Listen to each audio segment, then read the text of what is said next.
মাঝে মাঝে আল্লাহ আমাদেরকে দুঃখ কষ্ট দিয়ে পরীক্ষা করতে চান, এগুলো আমাদের জন্য খারাপ নয়। এই দুঃখ কষ্ট বিপদ আমাদের কোমরকে সোজা করে, আমাদের পায়ের মাটিকে শক্ত করে। চিল্লায় বলেন ঠিক কিনা?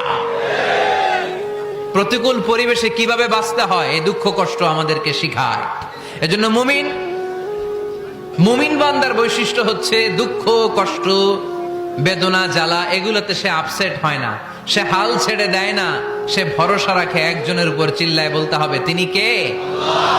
কারণ মুমিন জানে রাত্রি যত গভীর হয় অন্ধকার তমানিসা ভেদ করে সুবহে সাদিক হয়। মুমিন জানে গর্ভবতী নারীর পেটের ব্যথা যেই দিন বাড়তে থাকে ওই দিনই নতুন মেহমান আগমনের সময় ঘনাতে থাকে। মুমিন জানে তার জীবনে দুঃখ কষ্ট বিপদ যত বাড়তে থাকে সুখের দিন কাছে আসতে থাকে। এজন্য মুমিনের হারাবার কিছু নেই। ফা ইন্না মাআল উসরি ইউসরা, ইন্না মাআল